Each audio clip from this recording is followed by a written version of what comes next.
You're listening to the PRO Media Network, the next level in entertainment.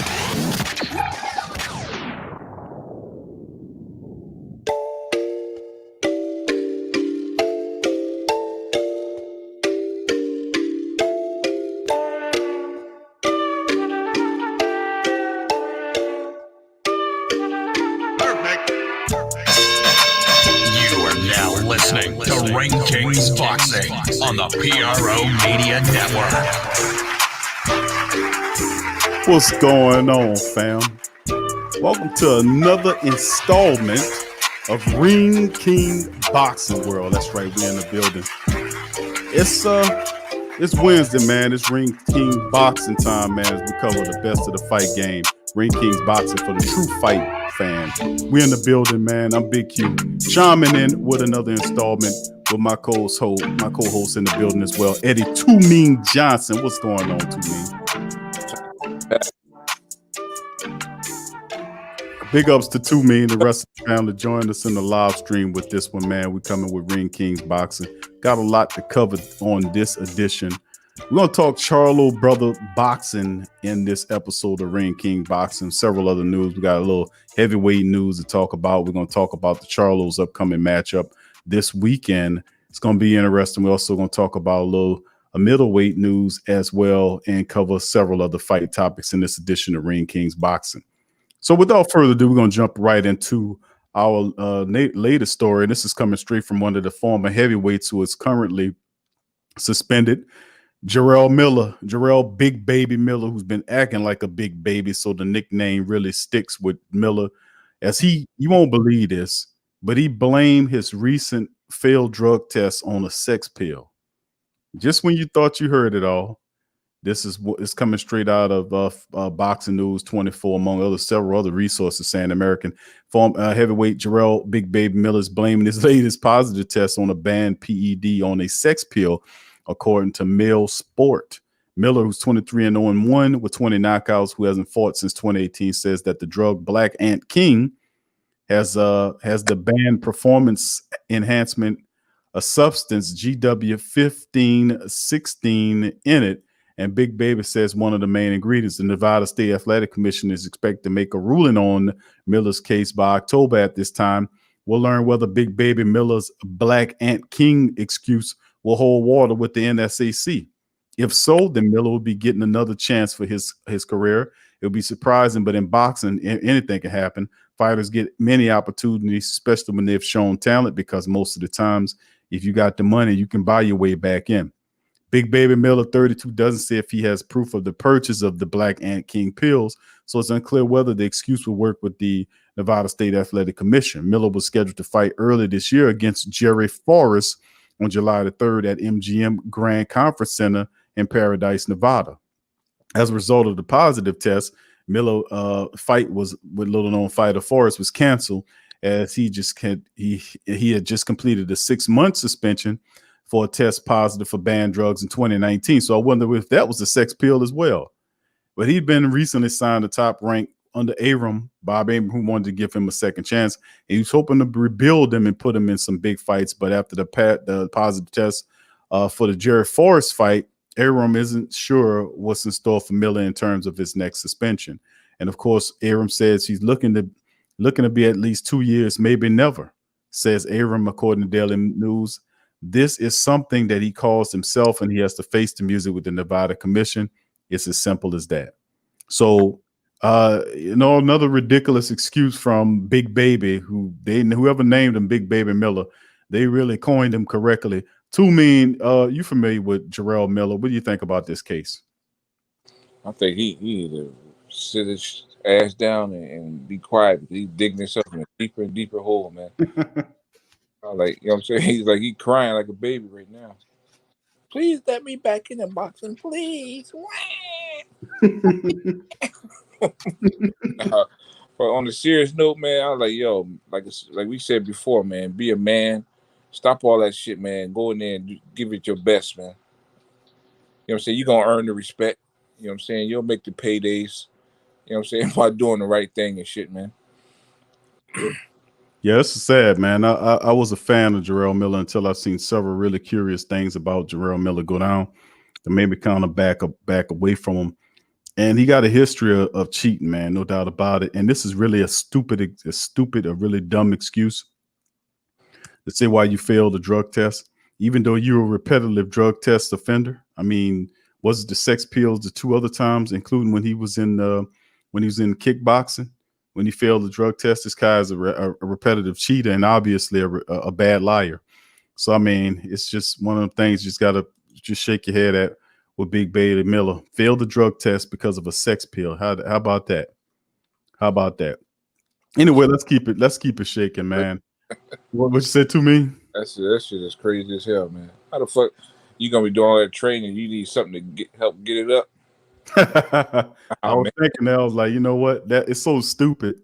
It's so ridiculous. It's hard for me to even throw any extra thought to it. But like I said, that's why I went the angle and said that he has a consistent and rapid history of cheating. So I mean, you know, that doesn't surprise me the least a bit that he would say something that asinine. Anyway, let's move on to the next topic of discussion for Rings Kings Boxing. We're talking about Tyson versus Deontay Wilder, number 3. According to various reports, we've seen Deontay Wilder. We covered this, matter of fact, last Ring King Boxing. We talked about Deontay being in fantastic shape according to some of the people that he's supposed to be going up against. But they're saying that Deontay Wilder and Tyson Fury's next fight, the trilogy, could be in doubt for 2020. And this is coming straight from BoxingNews24.com, as they're saying that Tyson Fury's promoter, Frank Warren, says the trilogy fight with former WBC heavyweight champion Deontay Wilder could take place behind closed doors without fans on December the 19th. Warren says Fury versus Wilder third match is too big to give up on the gate, which is expected to be huge. Warren says they're looking at taking Fury versus Wilder 3 match to a foreign country if they could find one interested in hosting it. How about that? The government would pay a considerable site fee to host it. Unfortunately, given the situation with the pandemic, this isn't the most fantastic time to try to find anything outside the country that's willing to put up money to stage the fight. And they're saying it's bad time to shop Fury and Wilder. It's possible there won't be a foreign country willing to stage Fury and Wilder. Top ranked promoter Bob Abrams wasn't able to find a government interested in putting on the Manny Pacquiao Terrence Crawford fight that he was trying to put together. How about that? If Abrams had no luck with that one, it would be surprising to see if he fails to get a country to take on Fury versus Wilder test. So he don't want to give up on that gate. Warren points out that Fury Wilder rematch last February, the highest grossing to take place in Las Vegas, Nevada. With that money, the third fight can make ticket sales out the roof. They're not about to give up on the revenue by staging the battle without an audience.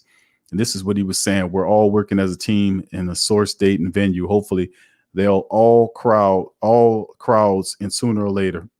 They'll allow crowds in sooner or later, says Fury to Good Morning Britain. We're all working towards that goal at the moment. I'm very optimistic that I'll fight this year. No, not a fight of that magnitude, said Warren, when asked if Fury versus Wilder could take place without fans. Tyson Fury Wilder's last fight with the highest grossing fight ever to take place in Vegas. So Frank Warren has dollar signs in his eyes, and he's willing to shop the fight to any foreign country that's willing to not listen to the rules and be able to put up the fight with fans. What do you think about this? They're saying that it could be in doubt for 2020. Yeah, that's what it's looking like. But they've been having some fights. They ain't have a big crowd, but they've been having people in the audience now. I've been seeing that lately. But yeah, I think the fight might not happen because there's so much money on the table with him, Tyson Fury, and Anthony Joshua. It's like they don't want to jeopardize their money by Wilder knocking him out. You know what I'm saying? Wilder always had that puncher's chance, and if he was to knock Fury out, all that money on the table with him and Joshua, that shit is gone. And I'm like, I think they trying to really bypass Deontay Wilder for now and make that Joshua and Tyson Fury fight. That's what I think. Yeah, it's really interesting, man, to say the least.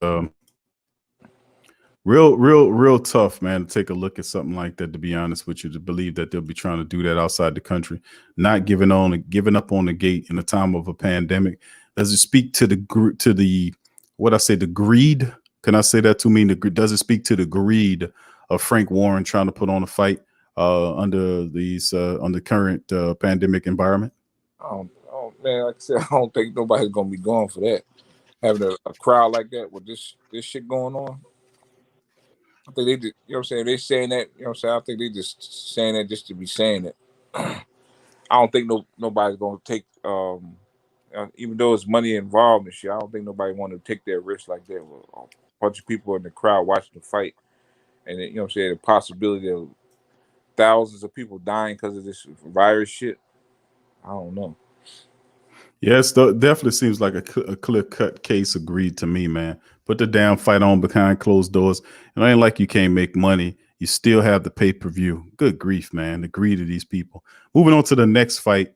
News coming from Adrien Broner. That's right. Adrien Broner, AB's back in the news cycle. And it's boxing related. Broner said, according to DAZN News, says that he's returning to the ring and would like to face Ivan Radek. And that's the next fight. The former 4 divisional world champion views himself as a changed man, is ready to let the boxing world know that he's back. Broner says he's ready to finally step back into the ring and already has an opponent in mind. Emerging stars like Devin Haney and Virgil Ortiz Jr. stated early in 2020 they'd like to get with Broner in the ring. The former 4 division world champion isn't currently interested in either fight and has another opponent in mind, Ivan Radek. Radek has taken to Instagram rather, to call Broner out continuously. He vowed that if they do the fight, he'll knock Broner out. Broner has seen the comments and promised the Last Stand podcast with Brian Cutter that if anything could be settled financially, he's returning to the square circle to make Radek eat those words. So, to me, I'm not a fan of Adrien Broner. I think he has a big mouth. I think he doesn't have enough discipline. He's quite ignorant and indignant. What do you think about Broner's possibilities of stepping in the ring once again to take on anybody? My last remaining thought process of this kid is that he's a shot fighter. What is your opinion? Yeah, I'll tell you one thing. If he do come back, if he want people to really, really take him serious, he definitely got to make something happen big. You know what I'm saying? I'll say I don't say never count a person out, because anybody can change their life around if they really want it. The fact, you know what I'm saying, the question is, do he really want it? Or he just wanted to make the money? Because I know he mentioned something about he ain't coming back now unless he get the $10 million for whatever fight. But I was like, shit, he can get that $10 million if he show the world, you know what I'm saying, will show the boxing world how serious he is about it. He got to make a real big change, and you know what I'm saying, he got to show him prove big time, man. Otherwise, ain't nobody gonna take him seriously, man. But he talk, like I said, he talks a lot, but then he wind up losing, man. How you gonna talk all that shit and then wind up losing? That's what he does, man. He got a big mouth, and the last several opponents have shut it for him. The polarizing Broner, 33-4-1, 24 knockouts. Hasn't completed. He hasn't completed since losing a lopsided decision to Manny Pacquiao in 2019. And that's the last time that he actually competed. Broner has found himself in a significant amount of trouble outside the ring. He was arrested for DUI in Florida back in March, which led him to having to serve 7 days in jail in August due to a probation violation, a 2018 arrest for gross sexual imposition, a 4th-degree felony, misdemeanor sexual imposition and abduction, a 3rd-degree felony. It just spirals down. The 31-year-old from Cincinnati promised he is a changed man and will stay out of trouble. He says, quote, I do more thinking before I do things now. At first, I was just on that goal stuff. He said, whatever. I just never thought about it. I just did it. And that somewhat got me in certain situations. But now I just try to think about things and try to do things the right way. Well, it helps you out when you think about things before you do them, Adrien. So, I mean, that's a good lesson. At least you learned that at the age of 31 and didn't go until down the line 5 years from now and learn that lesson. So jail does obviously has had a positive impact on him to start cleaning up his ways, but will it help him out in the ring? Radek, who's 23-5-1, 18 knockouts, hasn't fought since losing a unanimous decision to former 2-division champion Danny Garcia in January. And of course, we know about Garcia, who's facing off at Errol Spence later on this year. So that's news on Adrien Broner trying to get back in the ring. I don't like to say that the kid is that he's not going to represent, but it takes discipline. And Adrien Broner, to me, man, he just don't have the discipline. He just don't. He does. He's always been a cocky kid. He was always good, but now later on in his years, he has to be able to use his discipline. He just doesn't. He's just not the same, man. Just not the same fighter. Okay, let's. Two-Man, you want to comment on that before we move to our Erickson Lubin news? No, like I said, I wish him the best, man. Yeah, I hope you get it right, man. Man, he got a lot of issues, man. Hope he clears it up. Boxing results coming at you. We got Erickson Lubin's decision over Taro Gusha. Now, this happened last week. We covered this one, but this is Eric Hammer Lubin, who's 23-1 with 16 knockouts, put himself in a position to challenge for a world title in defeating Taro Gusha, who's 21-2-1, 10 knockouts by a slow-paced 12-round unanimous decision in the WBC junior middleweight title eliminator at a Morgan Sun Casino in Cassville, Connecticut. With Gusha 33 not letting his hands go, Lubin dominated the first half of the contest with ease. In the ninth round, the 2012 Olympic, Gusha finally started to show a sense of urgency in attacking Lubin with power shots. Gusha ran out of time with his rally and ended up losing the following scores: 115-113, 116-112, and 118-110. Boxing News scored at 118-110 for Lubin. And in the 10th, Lubin was hurt by a big right hand from Gusha. 2 rounds later, Lubin returned the favor and hurting Gusha in the 12th round. With the victor, Lubin, who's 24, is now the mandatory for the WBC junior middleweight title, with champion Jarrell Charlo. Lubin was knocked out by Charlo in the first round 3 years ago in 2017 in a failed bid to win the WBC title. But Lubin was unimpressive in this fight and now is lining up for another opportunity at the Hungry Lion, pending a win over his upcoming competition. And of course, we know the WBC will still need to order the winner of the September 26th unification fight between Charlo and IBF WBA champion Jason Rosaro to fight Lubin. There's no way of knowing how soon they can get around to doing that. It could be this year or more likely in 2021. I would say in 2021. In the meantime, there'll be a pressure for Lubin to fight a good fighter while he waits for his title shot, and that could be Tony Harrison. Could we possibly see Lubin and Harrison? That's an interesting fight. Or perhaps how about Jalen Hurd? That could be interesting, being that Hurd is trying to bring himself back. There'll be risky opponents for sure, but it can beat them. They surely won't defeat Charlo in the rematch. That'll be a good step up in competition right there for Lubin to take on either Harrison or Hurd. I like either one of those matchups for him to prove himself. Like you said, he got knocked out, and he wants another stab at Charlo for an opportunity for the belt. And speaking of Charlo, that's what we got coming up next. But Charlo, here is Charlo, and of course we know Jamal Charlo is taking on Sergey Derevchenko coming up this Saturday. Let's go to some pre-fight breakdown or talking from the fighter. Here we go. Be making his third defense of his title, taking on the #1 contender and Sergey Derevchenko. Champ, Canelo, Triple G. Generally, when people talk about 160 pounds, they say those guys, top 2 guys in the division. Does that and will that change come Saturday night after they see you fight? I'm the best in the world. And Saturday, you guys get a chance to see it. Sergey, you certainly fought for the world title. Man, a few words. A couple of times. This will be the 3rd time. Why will this time be different? Why will you be victorious come Saturday?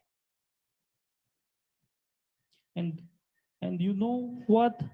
The green color of the belt suit me. Mo, he says green fits him. In other words, he's walking home victorious. Your response to that? And what do you think the world will be saying about the Charlo twins after watching both of you fight come Saturday night? It's just the beginning. 30 of them tried, 30 of them failed. We'll get a chance to get in there and do what we got to do on Saturday. Talk is cheap. Rich mind frame. We'll see where the green belt go. Sergey, I'll give you the last word here. He says 30 have tried to beat him. None of them has succeeded. Tell us again why you will. Because I want belt. I want belt green, and I'm 2-time fight for belt, and now is third my fight, and I want to win. I'm ready. That will be That is Sergey Derevchenko saying that he wants the belt from Charlo. Charlo, a man of very little words. Talk is cheap. 30 have tried, 30 have failed. That's pretty legendary, man. Here from young Charlo talking. What you think about that to me? What what Jamal was able to say? He strictly business. He said, okay, Strictly business. he getting in fight mode. He's like, okay, it's on, man.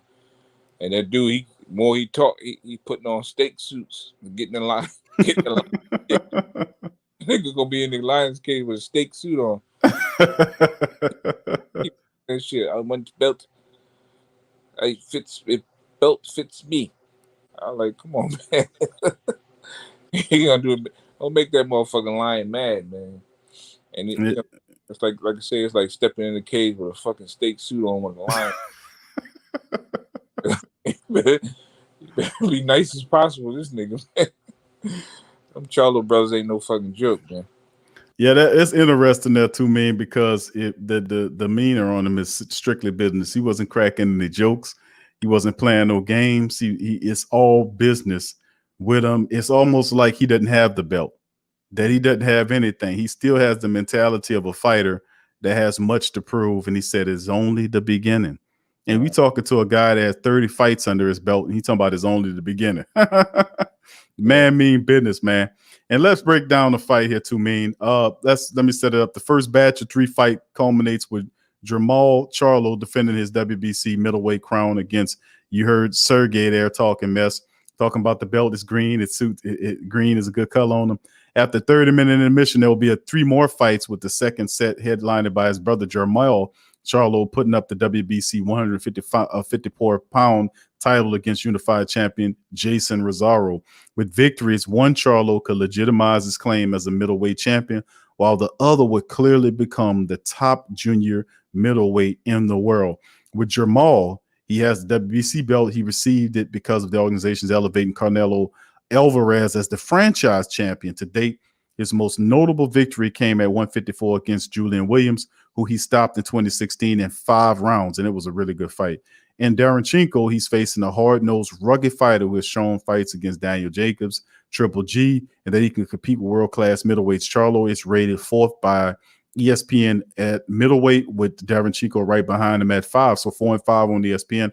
This is a solid card that was put together, I gotta say, with both the Charlo guys on there. Both of these are stellar fights, with Jamal taking on Derevchenko. This is a very difficult fighter right here. This guy knows how to fight. He can take an ass whooping, but he can hit as well. So it'll be a very hard fight for Jamal, but we'll see. He's all business, man. He about taking care of things. And let's keep it rolling, man. As far as Jarrell is concerned, he's rated number 1 by ESPN at junior middleweight, but it is Rosaro who comes in with the 2 belts. Now he has the Rosaro, he took his belts off of Julian Williams, the IBF and the WBA in January. The puncher from the Dominican Republic has come a long way from the guy who was stopped by Nathan Gallimore in 2017. Then he held the draw the following year by Mark Hernandez. Did he just happen to have one really good night? That's what people are saying. But if you go back and look at the fight footage on him, and I know you did too, mean, when you talk about a guy like Jason Rosaro, who has punching power, who's kind of lanky, has some distance there, what do you think about Jason Rosaro's, his path to the championship over J-Rock? Did he have a lucky night, or has he arrived as a key fighter in the division? He definitely a key fighter. You know what I'm saying? He ain't get there by accident. You know what I'm saying? He definitely he's the real deal. You know what I'm saying? He's real hungry, man. He has a lot to fight for, because he came from very poor background, and you know what I'm saying, he's fighting to put his family in a better position, and he's very determined and focused on that. So, you know what I'm saying, he shows it when he fights. But I think with this Charlo, I don't know. I think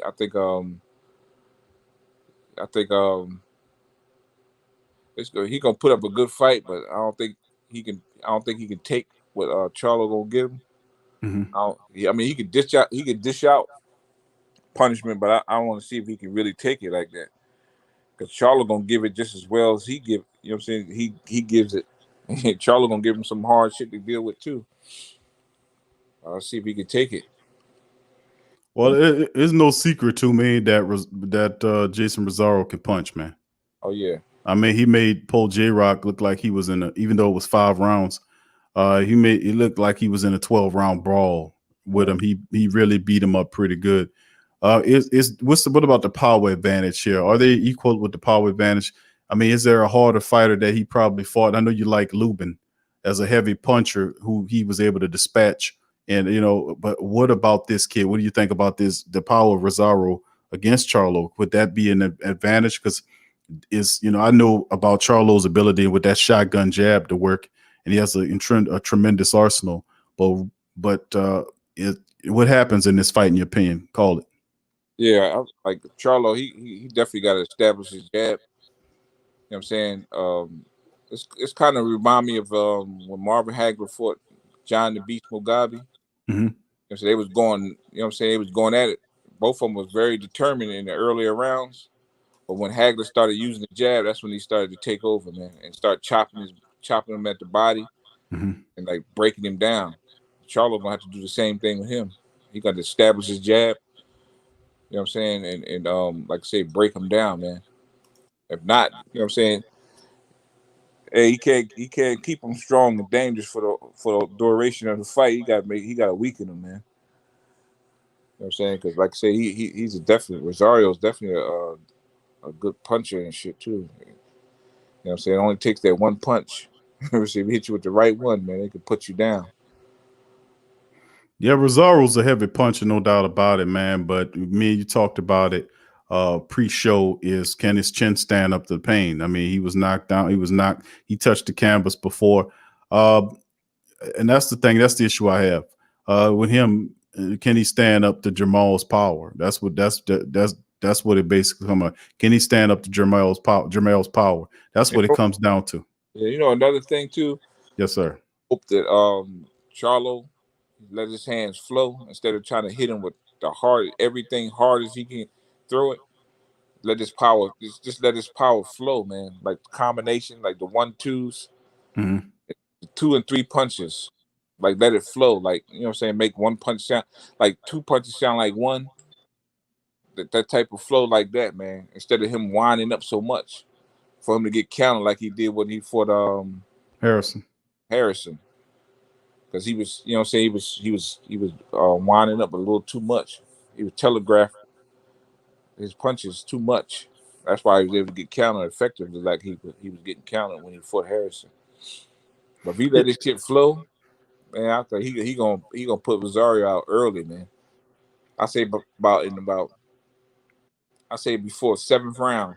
You know what I'm saying? If he let this shit flow off his jab, he'll put him out before 7. Yeah, that's a good call. If you look at, the fight with Harrison and then, of course, the rematch, you notice even though that's one of the charges, you can hit the Charlos with it, they're emotional fighters. But as long as they fight under control like he did in the rematch against Harrison, I think he'll be fine. And this is another step in the right direction for him. This kid has 2 belts. And Jermell could basically be a unified champion at the junior middleweight, with a win over him. That's instant respect coming. Well, he earned it a long way, but that's instant respect. He'll have 3 belts. You can no longer ignore the Charlos after this night of boxing. And let's go to Jamal taking on Daronchenko. That's for his WBC belt, even though it's just Jamal's belt at the middleweight. But Sergio Daronchenko is a well-respected fighter, and dispatching him is instant respect, for even more so for Charlo. What do you think about this one? Oh yeah, I said the same thing too. If Charlo, the brothers got like best jab in the business, man.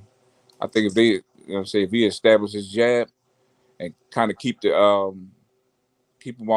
his opponent off balance and shit, man, and just like break him down. You know what I'm saying?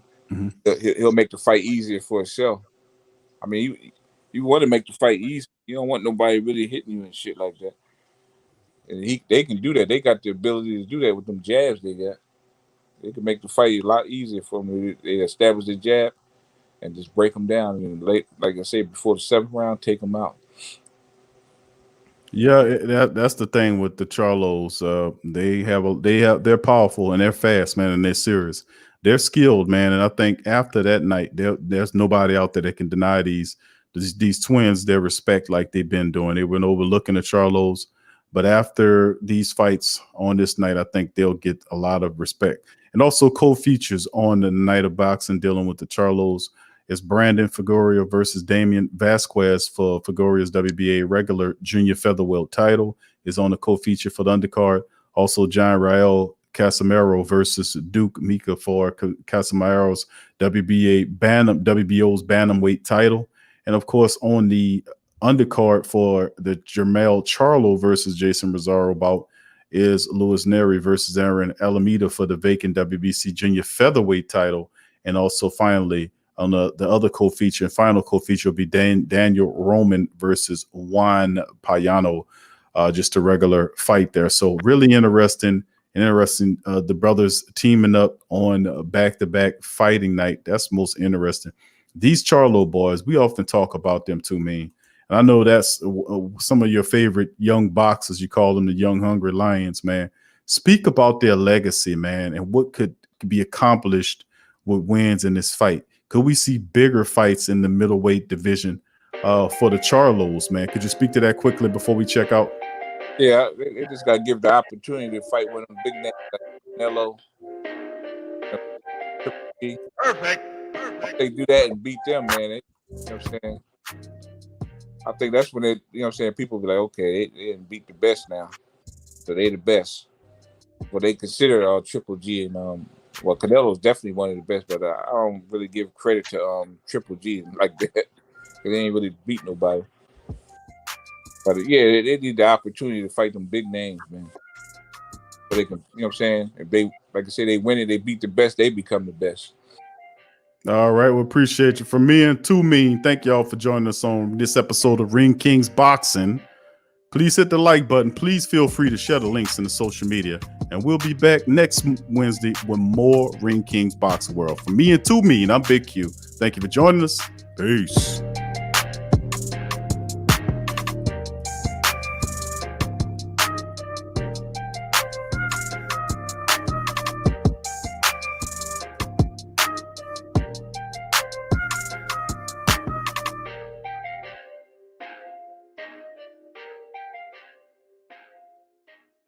You're now listening to the Ring Kings Boxing on the PRO Media Network. What's up, Sports World? The PRO Media Network is on a mission to reach 10,000 subscribers. So besides our regular programs like the Sports Coma with Big Q and the guys, the Pelican Post Game Report, and others, if you enjoy our content, please donate at our Patreon page. Also subscribe, comment, and share. And help the PRO Media Network reach 10,000 subs. Peace. TheWhoThatDaily.com. That's right, TheWhoThatDaily.com. Your one-stop shop for everything New Orleans Saints, New Orleans Pelicans, LSU Tigers, and even the top flight boxing news. So if you're a Who That and you're looking for a place to stay up on your team, TheWhoThatDaily.com is your site. TheWhoThatDaily.com for the sport Who That in all of us.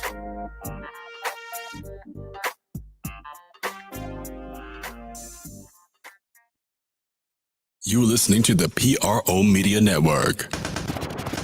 The next level in entertainment.